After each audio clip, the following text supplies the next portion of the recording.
Hello? Hi, is that Rod? Oh, it is. Hi. Hi, it's Jane here. It's weird. It kept telling me you were offline, but I tried calling you, and there you are. Oh, there I am. Can you see me? Oh, that's not good. He's frozen. Um, You know, I can hear you.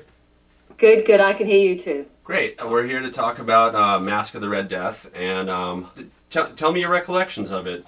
Well, I think I was 16 or 17 at the time. I remember, I mean, one of the strongest memories I have, sadly, is that it was the year when Kennedy was shot.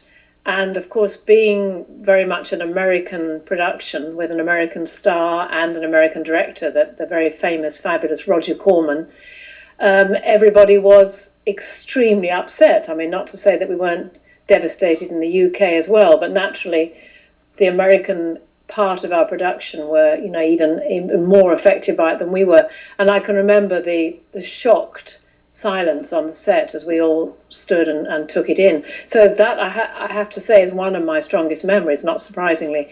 Otherwise, I of course remember Vincent Price as I'm sure anyone else you've spoken to will tell you, the most charming, civilized, well educated, lovely guy. I mean, one of the nicest people I've ever worked with. And the wonderful contrast of this charming man doing all those horrific films, albeit with his wonderful sense of humour, is, I think, what makes them so special. How did you end up getting cast in the part?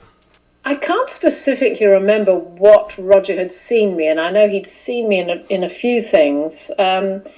So I really can't answer that question. It's always hard to know why you're picked up and asked to be in certain things. And I don't remember whether I had to audition for it. I don't think so. I think I went along to meet him and we had a chat, and he said, "Yeah, this is definitely the way I want to play it." So I don't remember it being particularly difficult. I mean, and I leapt at it. Of course, I knew the stories of Edgar Allan Poe in any case. And it was clearly a very clever adaptation, kind of bringing two or three of the stories into one, and of course the reputation of both Roger Corman and Vincent Price went before them. So I jumped at it. And as with many horrific stories, and this has been so in many productions in my career, it was so much fun and very funny much of the time on the set. It's almost as if the most sort of unpleasant the thing you're working in story terms, and the more blood and gore and horror, the funnier things have to be. It's almost like you kind of work against it. And of course, it isn't like it appears on the screen, when a makeup artist rushes in with a bucket of blood and chucks it all over the place. It isn't in any way as horrific as if somebody was literally bleeding all over the floor. So the whole process becomes very practical, and in that way, often very funny. On that note, how would you describe Corman's directing style? Very efficient, very fast. He knows exactly what he wants, and Well, you do you don't do a lot of takes. I'm just trying to remember. You don't do many takes because he knows so specifically what he wants. He puts it across very well, very clearly. Again, a charming guy, and I saw him not that long ago. He came over to London and we met, and it was lovely to catch up with him again. Yes, I'd say that's my main memory of him. Is it's very efficient and very speedy, and I know he's kind of famous for getting things in on or under budget. And I remember also that we had this rather wonderful castle set built in the studio. And I remember he was shooting lots of film on various parts of the set with nobody in it. And he said he was going to be able to use that in future productions. I mean, in every way, he's incredibly sort of organised and practical, and just very easy to work with because he put across so well just what he wanted. Obviously, he did a lot to prepare.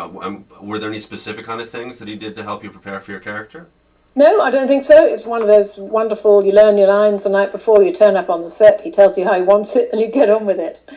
I can remember the agony of doing the scene in the bath, because at that age, whatever I was, 16, 17, of course, you're so horribly shy. I mean, since then, during my career, I've had to do several nude scenes, and you kind of get used to it.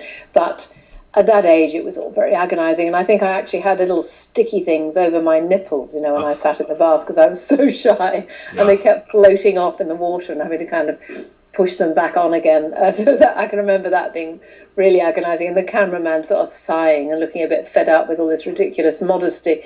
And of course, when you look back at yourself at that age, you know, what were you so scared about hiding?